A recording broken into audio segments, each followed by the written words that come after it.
Honorable Speaker, sir, my esteemed colleagues in the 18th Lok Sabha, I stand here on behalf of my party. Mr. Prime Minister, Honorable Prime Minister, I would really request you, since you've been here for the better half of 1 hour, ये भी सुनते हुए जाइए sir, डरिए मत, sir, डरिए मत, 2 बार आ गए sir. You came to my area twice during the campaign, sir. आज तो सुन के जाइए sir. Never mind, my bad luck. Honorable Speaker, sir, Rahul, said, Honorable Speaker, sir, my esteemed colleagues in this newly constituted 18th Lok Sabha, I stand here on behalf of my party, the All India Trinamool Congress. कोई बात नहीं, वो मेरे LOP है, वो already मुझे सुन चुके हैं, वो मेरे LOP है. Honorable Speaker, sir, my esteemed colleagues, in this 18th Lok Sabha, I stand here on behalf of my party, the All India Trinamool Congress, to speak on the Honorable President's address. The last time I stood here, sir, I was not allowed to speak. आप लोगों ने अरे let me finish. Dimple, let me finish. Guys, ignore. Let me finish. हाँ, जिसको जाना है, please जाइए, no problem. The last time I stood here, I was not allowed to speak. But the ruling party has paid a very heavy price for throttling the voice of one MP. मुझे बैठाने का चक्कर में जनता ने आपके 63 सदस्यों 63 जन को परमानेंटली बैठा दिया. You have gone down from 303 to 240. In my maiden speech in the Lok Sabha in June 2019, I spoke on the 7 signs of fascism that were taking over this country. 5 years to the date, on June 27, 2024, this House saw the unprecedented scene of the marshals welcoming the President of India, the Honorable President, with a Sengol in their hand. The Sengol is a symbol of the supreme authority of a monarch. It has no place in the temple of a constitutional democracy. But, Honorable Speaker, sir, it is understandable why this happened. Because the BJP has still not understood that their 303 brute majority, their Rajtantra, has been reduced to a 240-seat minority by the Loktantra. They are still living in the world of the Sengol. This sudden changed reality, this new reality, is yet to sink in for the treasury benches and especially for the speech writers of the Honorable President's address. The speech that the Honorable President read out, she said, the people of India have elected a stable government with a clear majority. Please do not embarrass the office of the President by using poorly edited cut and paste versions of old speeches. This is not a stable government. It depends on multiple allies with a history of U-turns. It has not got a simple majority. The BJP is 32 short of 272. It is going to be a very hard landing for the treasury benches, as was obvious today. This time, there are 234 warriors this time, firmly united, and we have walked through fire to walk through these doors, so you will not be able to shut us up this time the way you did last time. There are numerous statements in the Honorable President's address that defy even a tenuous link to truth and to reality.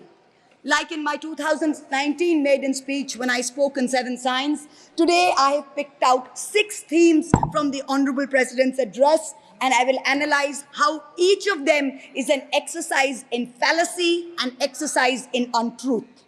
The address covers many issues, but I have chosen 6 themes. The first theme, the Northeast. The Honorable President's address says that the government has increased allocation for the Northeast by 4 times, has worked for increased and lasting peace in the area. Now, I have one question. Why is the word Manipur nowhere in the speech? Why do we refer to the generic Northeast? During the Lok Sabha campaign, the BJP, the ruling party, the Honorable Prime Minister mentioned many words beginning with the letter M. Musalman, Mullah, madrasa, Mughal, mutton, machli, mujra, Mangal Sutra, but not once did they mention Manipur. We don't need to act east. The government says we want to act east. We don't need you to act east. Look east, walk east, and most important, embrace east. I stand here for my brothers and sisters of Manipur, and I quote the revolutionary poet Pablo Neruda. One morning the bonfires leapt out of the earth. One morning the bonfires leapt out of the earth, devouring human beings. And from then on, the fire. From then on, blood.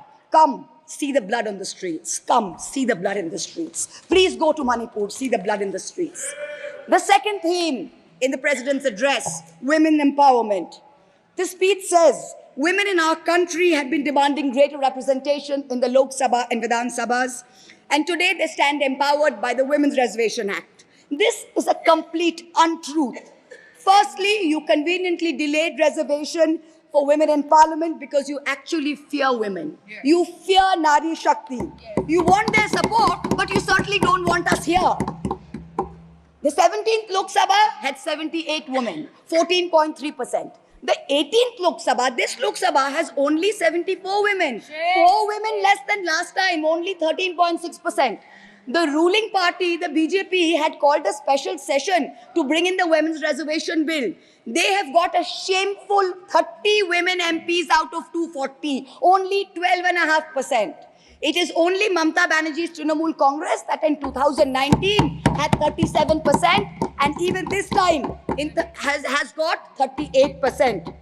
The president's address talks of a comprehensive campaign by the government to enrich and make 3 crore women Lakpati Didis. All that we have seen so far is a far more comprehensive campaign to make 1 Arabpati Dada. I'm sure I don't need to take his name in this house. I'm sure we all know who we are talking about. The third theme, Kashmir. The address mentions that after decades of shutdowns and strikes, the Kashmir Valley has voted in an atmosphere of stability and security. But if abrogating Section 370 was such a good idea, why did the ruling party, the BJP, not even dare to put up candidates in the 3 valley seats of Anantnag, Baramulla and Srinagar? If 370 was such a big deal and you were going to campaign on the basis of 370, you did not even dare to fight the seats. The Kashmir Valley has voted in MPs who were against your 2019 decision. You downgraded Ladakh into a union territory. You told them it was a temporary move. Today, 5 years later, the Ladakhis are still waiting. They have not got back their statehood. You have not given them a legislature. You have not included them in the 6th schedule. You have not given their demand of 2 separate seats of Leh and Kargil. As a result, in the current Lok Sabha, the Ladakhis have relegated you to 3rd position in the Lok Sabha. You lost it. The 4th theme in the Honorable President's address, the Election Commission of India. The speech expresses gratitude to the ECI for conducting the largest election in the world. With all humility, with no intent to denigrate the office of what used to be the august constitutional body of this land, let us as members of this opposition put on record that we won in spite of the EC, not because of it. The commissioners chosen by a government-dominated panel in willful disobedience of the Supreme Court turned a deaf ear to the most egregious violations of the Model Code of Conduct by the ruling party, by the Honorable Prime Minister with his hate-filled speeches and his divisive religion-based rhetoric. This country has been ashamed and disgusted by the language used against minorities during this campaign. This election will go down in history where an eager and compliant election commission turned a blind eye and a deaf ear against the excesses of the ruling party when the MCC was in effect. Opposition leaders were arrested, party accounts were frozen, ED and CBI even came into our election offices with impunity. Ultimately, the voters took charge and they said, "Bahut ho gaya. Enough is enough." The 5th theme, and here I have to commend the speechwriter's very dark, almost macabre sense of humor. The Indian Railways. aviation and infrastructure. The address says that work on the Ahmedabad-Mumbai bullet train is going on at a fast pace, and Indian Railways is doing feasibility studies for bullet train corridors in the north, in the south, in the east of India. Now I'm going to ask the government a question. Why are you, Honorable Chairperson? Is this a cruel joke? You are sanctioning 1,08,000 crores, 1,08,000 crores for one single Mumbai-Ahmedabad bullet train. A basic high-speed rail network costs 200 crores per kilometer. The Indian Railways is touting the Kavach anti-collision system. It's an automatic train protection system as the cheapest in the world, says 50 lakhs per kilometers is the cost. The total rail tracks in India is roughly about 126,000 kilometers. So the cost of covering all of India with Kavach is going to be 63,000 crores. All of India's Kavach costs 63,000 and one single Ahmedabad-Mumbai bullet train costs 1,08,000. Please look at the numbers. Last June in Balasore, 3 trains collided, 296 people died. The ministry said Kavach was not operational on that route. Last week, Kanchenjunga Express collided with a goods train in New Jalpaiguri. 10 people died. Again, the ministry said Kavach is not operational on the route. The Economic Times had a survey which said at the current level of funding, it will take 50 years for all of India to be covered under Kavach. And you're telling us about bullet trains. And please don't start shouting about what it was during Nehru's time. We don't know and we don't care. False equivalences cannot take the place of real body bags. The address mentions about how India is apparently the 3rd largest domestic aviation hub of the world. In truth, India's airports have become domestic hazard hubs. First in Jabalpur, then in Delhi, then in Rajkot. Newly constructed airports have canopies falling down, killing people. The newly constructed Rampat in Ayodhya has had 3 cave-ins in the last week. The Pragati Maidan tunnel is flooded. The Atal Setu has developed cracks. The Ram temple's roof is leaking. This is exactly what happens when infrastructure is poorly planned and rushed in order for photo opportunities by the supreme leaders. The sixth theme, competitive cooperative federalism. Honorable Chairperson, sir, the last decade saw the most brutal government-sponsored throttling of cooperative federalism that this country has ever seen. I speak for my own state of West Bengal. The centre has withheld 7,000 crores in Manrega funds. 17 lakh households have been deprived for work already done. It has held back 8,200 crores under the rural housing scheme, over 11 lakh houses sanctioned but not paid. Another 1,000 crores has been held back in pension and PMGSY. A total of 16,000 crores. When we went to meet the Rural Development Minister, we were dragged out by the Delhi police and bundled into prison vans. Last week, as a delegation, we went to meet with Atishi of the AAP, who was on hunger strike.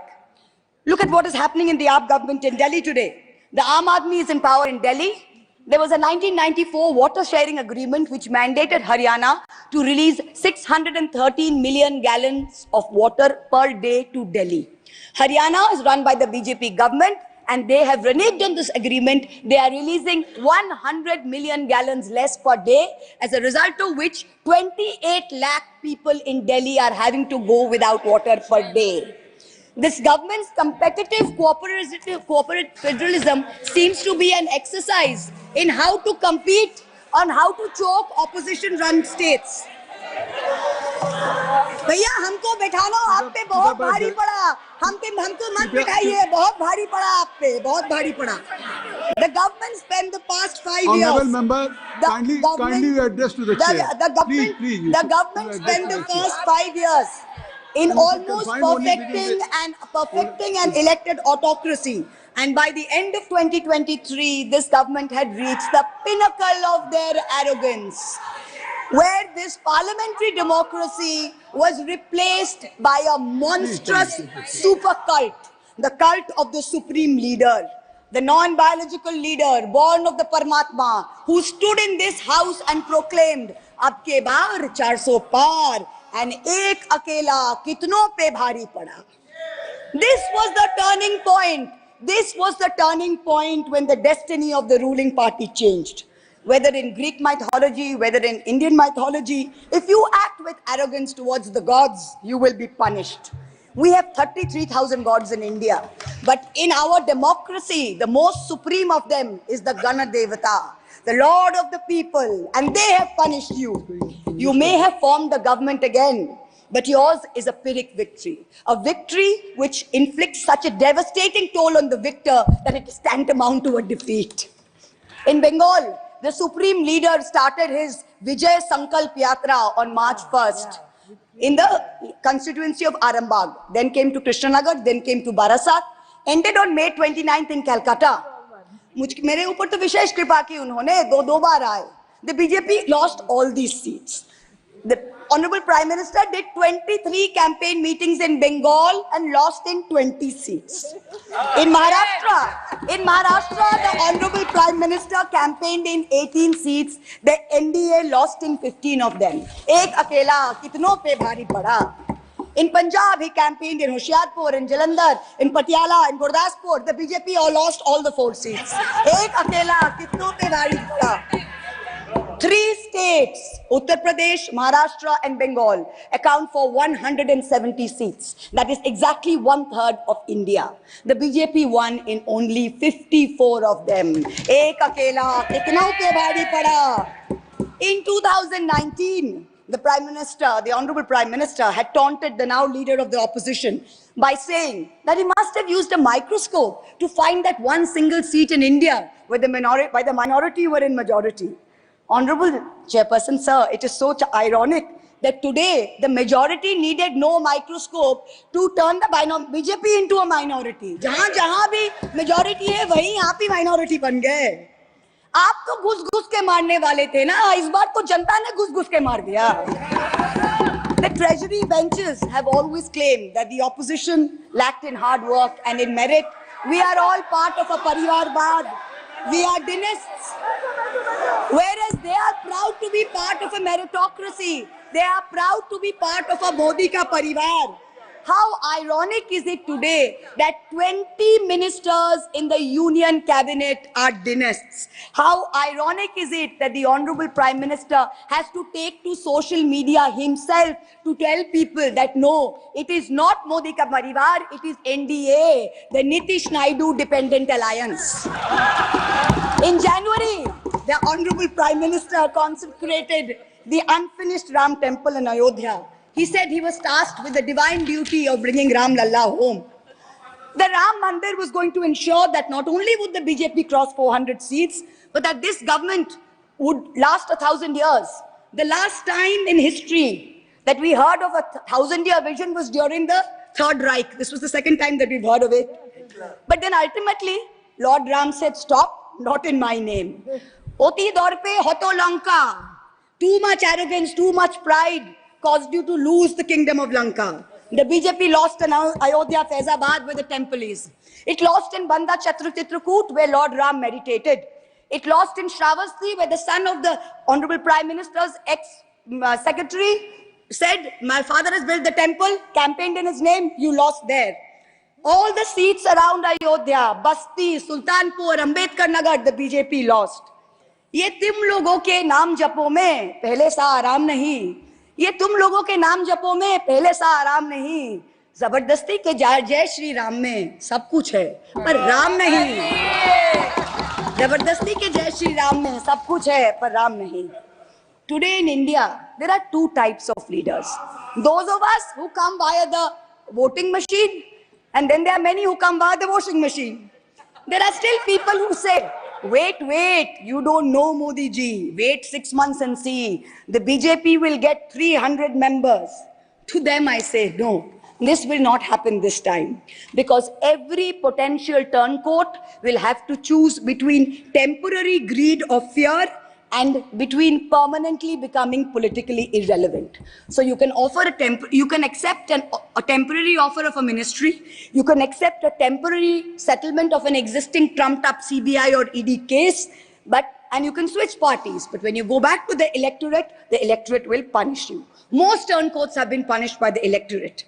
Also this time, India has very large, solid bloc components. So Congress has 100 seats.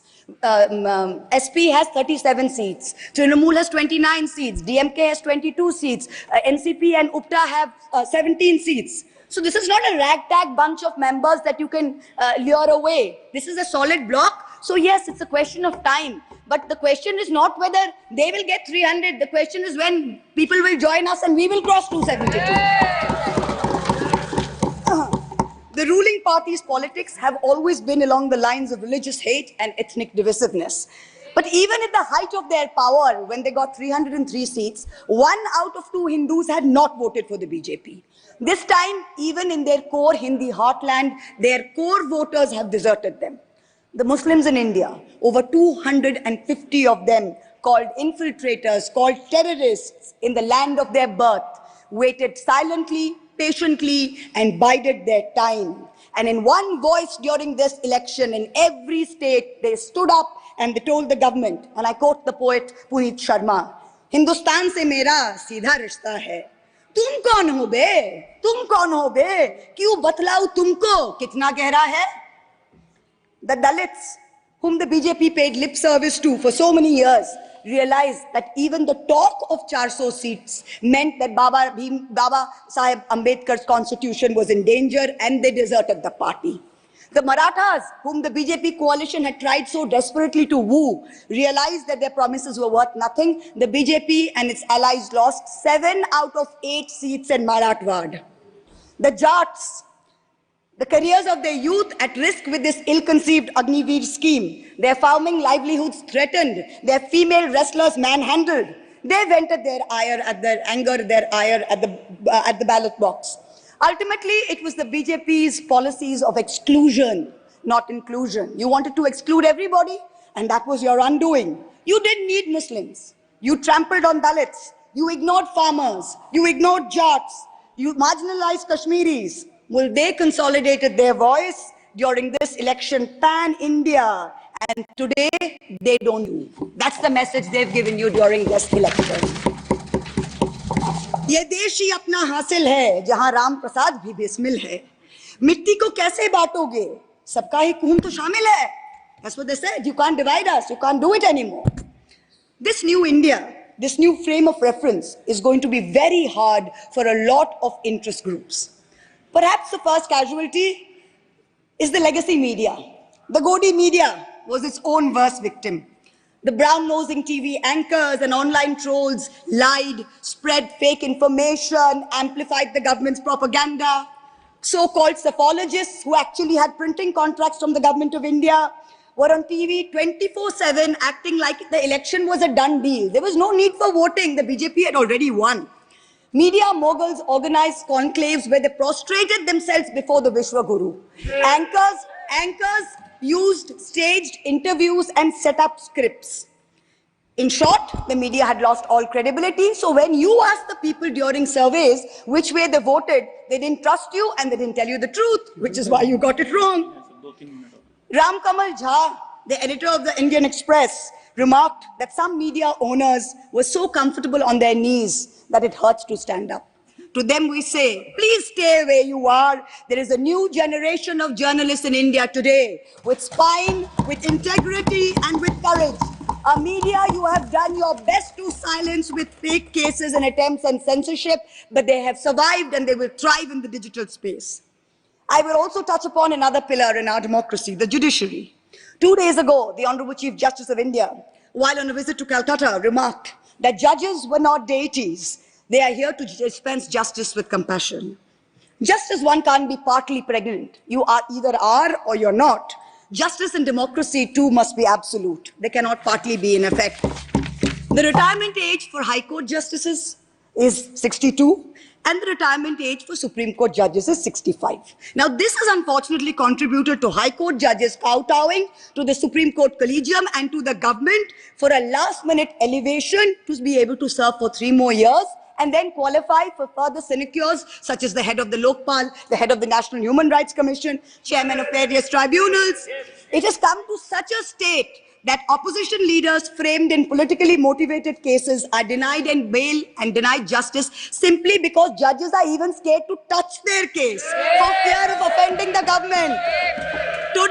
Today I say, the poorest people in India who have perhaps the most to lose from offending the government in power, they have shown spine and risen to the occasion. Your lords and ladyships, heed thy inner voice, have a spine, rise to the occasion.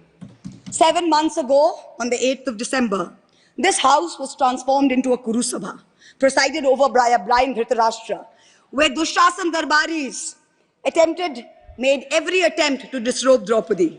The ethics committee that voted to recommend my expulsion on the 9th of November, they voted 6-4, had 10 members and 1 chairperson. Of the 5 Lok Sabha members from the BJP, 4 have not returned to the house. The chairperson, a BJP member, has also not returned. The Congress turncoat from Punjab who voted against has also not returned. The BJP lady MP from Maharashtra who started the debate in the House on behalf of the BJP has also lost. Much like Lord Krishna protected Draupadi, the people of Krishnanagar have protected me.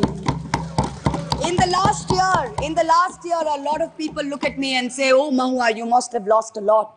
You lost your membership, you lost your house. And by the way, I also lost my uterus due to a surgery. But you know what I gained?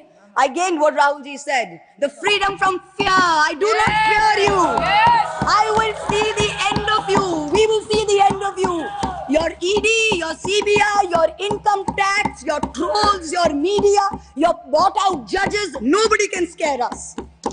The people of India are patient. They will wait patiently for this government to fall. And I hope that whoever writes the next speech for the Honorable President of India will give her the respect and the honor due by not filling it with falsity. This government has dishonored the office of the President by giving her a script that is full of lies. We wait, and the people of India wait, for the restoration of her honor and for the honor of her august office. It is in this hope that I bow my head to the holiest of our books in its 75th year of adoption. Hail the Constitution, Joy Sangvidhan. Thank you.